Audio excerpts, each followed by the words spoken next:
smooth sounds of the Green and Red podcast. I'm your co-host, Scott Parkin, in Berkeley, California tonight. And Bob is off on assignment, and so he won't be joining us. But you just watched a video of an action that happened over the weekend that we're going to talk about. It's related to the UC strike. We've already had one show on the UC strike. And just as, you know, just for folks who maybe didn't catch that episode, although you should go back and watch it, academic workers in the University of California system on all 10 campuses are entering their third week of a strike this week. It's the largest academic worker strike in U.S. history, and upwards of 48,000 workers have walked off the job and have been picketing campuses all over the state. They're demanding better wages, childcare, public transport benefits, and more.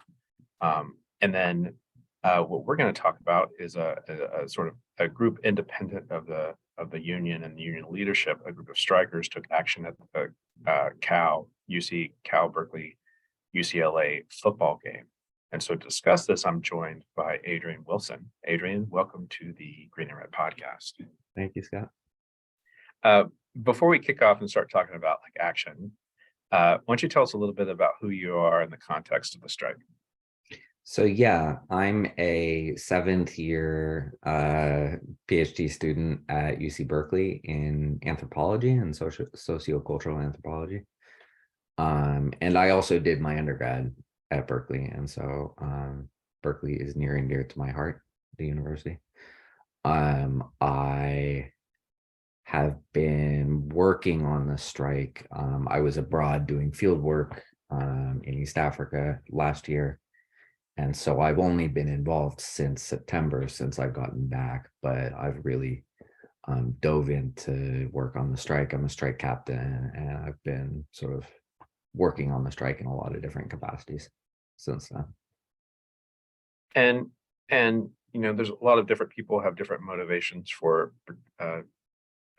walking off the job and striking. What are some of your motivations to participate in this strike? So this isn't about me financially, mainly because I only have 3 more semesters left before I'm out of here. Part of it is about the students who are coming in now in my department, who I know, who are rad and who I want to be able to finish. In particular, part of it is about, there was a Black student in our department, an archaeology student who took her life several years ago. And I have a little sort of some things about her on the shrine behind me there. And I think about her a lot, and I think about students like her who come from less privilege, who have a difficult time making it through UC Berkeley for one way or another. It can be a really difficult place to make it through graduate school. And part of what this is about to me is not just about wages, but about changing, making it easier, especially for folks who come from less privilege, to make it through a PhD program at Berkeley. And this activity that happened on Friday, why don't you tell us about that a little bit? Kind of just set it up for us a little bit. We just watched the video. It's clearly at the football game, and why don't you actually just kind of set it up for us a little bit? Why did you decide to hang a banner off of Memorial Stadium at UC Berkeley?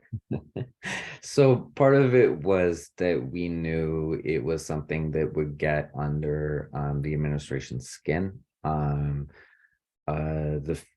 Football games are sort of this place where you have a lot of alumni in attendance. You have a lot of them are donors, whether small or large.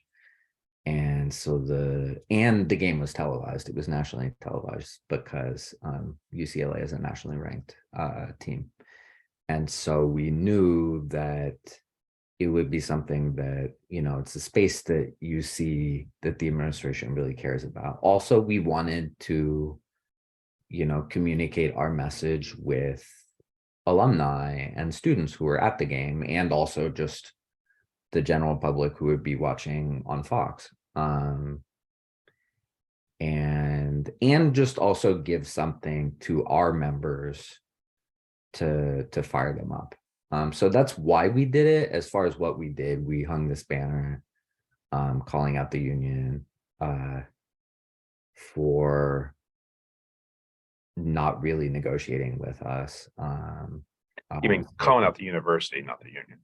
I'm sorry, calling out UC for their failure to negotiate, for a series of unfair labor practices, which the union has been documenting that they've been carrying out. It was an arrest action. The 2 climbers were arrested, but they were released later that night. And I was the police liaison for that action, but the police kicked me out of the stadium and then evicted me from the premises, from the property, pretty quickly. And so I wasn't really able to play that role. And how long did they stay up on the polls? They stayed up. They went up at the beginning of the 3rd quarter, and they stayed up through the end of the game. So for a good while, about an hour. And just to give us, the audience, a little bit of flavor, what were the responses? And I actually looked at some of the responses on Twitter, and so I'll say something about that. But what were some of the responses from some of the parties a little bit more invested in a smooth show at a Berkeley football game? I can tell you the stadium staff were extremely unhappy. A stadium staff member came up right at the beginning. Part of the funny part was it took them 10 minutes to even notice that we had done anything. People going up, I thought that they would be on us immediately, but they weren't. But once they came very angry. And this woman from stadium staff, was like, you should know they can be arrested. And we were like, okay, yeah, that's what we were planning. And they're like, and they could face disciplinary consequences if they're students, and this is just making Cal look really bad, and we could potentially be fined for having this happen, and it's just really making us look bad. She was very, very upset. I was like, well, that's kind of the plan. So mission accomplished. And so what I saw on Twitter, I mean, there's like different, you see a lot of different things on Twitter, particularly these days. But one thing I noticed initially is that there's a lot of people who are actually in the stadium taking pictures of it, and I actually saw a good level of support for the banner, at least on social media, from the people who are there. I'm wondering if you have anything to say about that. Yeah, I didn't interact that much with fans there in the stadium once it happened, except for a few people who were sitting near us. It was really mainly with stadium staff and police. But, I can say in general, like, undergrads, for example, have been hugely supportive of what we're doing. They've been fantastic. They've been coming out to the picket. They've been signing an undergraduate petition that we have for support. I'm not really sure how alumni feel about it, but one of the great things about the strike is, we've received a lot of public support from elected officials, from other unions, obviously, but I'd like to think, since it's Berkeley, that the alumni are like fairly supportive. It's not like say like the University of Texas or something like that. And because it's California, I mean, it's I think like 30 members of the state assembly signed a letter in support of the strike and calling on the university to make real concessions. Today we'll talk about this a bit more, I know, but we had a rally and march on the UC office of the president, and Sheng Tao, the newly elected mayor-elect of Oakland, came and spoke. The head of the Alameda County Labor Council came out and spoke. Yeah, go ahead. Before we get too far down that, I have like one other kind of like important follow-up two follow-ups from the banner. One, talking about your late colleague who took their life. I mean, I'm kind of curious about what you've heard from your fellow union members? I'm guessing that, people were back out on the picket line today. Were they talking about it? Were they excited about it? Did it, help give like a nudge of inspiration and hope? It really did. And, we organized, a group of us rank and file members organized this on our own, led by sort of two of us, me and one of the climbers who are both striking graduate students. And so we weren't 100% sure how the leadership would receive it, but they've been great. They've been really excited about it. The union retweeted the action. I think they were basically, I think their approach was sort of like, well, we wouldn't have done that because our hands are kind of tied, but we're glad that you guys did it. And in general, just sort of like general members have been super stoked. There's like rank and file accounts that are really active on Instagram, and they've all been blasting out the same video that you saw. I mean, I think there's something to be said for a more, militant wing, eager to engage in like more, I don't know if I want to call it militant form of direct action, but something that's a little bit further than just like the sort of legal picket lines, and that people get excited about that, and that helps, needle the power holders that we're trying to change here. And Yeah, speaking of power holders we're trying to needle here, there was another action today. This is Monday, November 28th. We'll probably put this up later tonight. But can you actually tell us what was the action today? It's been on social media tonight. Looks like a lot of people went, but just like give us a little bit of a overview of that. Yeah, so normally we picket, AM and PM. But today we only did an AM shift on campus. And then instead of a PM shift, we met up in downtown Oakland, had a rally at Snow Park near Lake Merritt, and then marched together and we marched to the UC office of the president, which is right nearby, and yelled at them about their failure to seriously negotiate with us. Yeah, and just to name certain names, the UC president is Michael Drake, and Yeah. his offices are in that building. Yeah, his office is in that building. Apparently, we're told that a lot of them work remotely at this point, but it's the office of the UC office of the president. And we don't know if he was, so we don't know if he was there or not. Yeah. I saw actually at UC Irvine today, they actually marched the chancellor's house. Have there been any home demonstrations?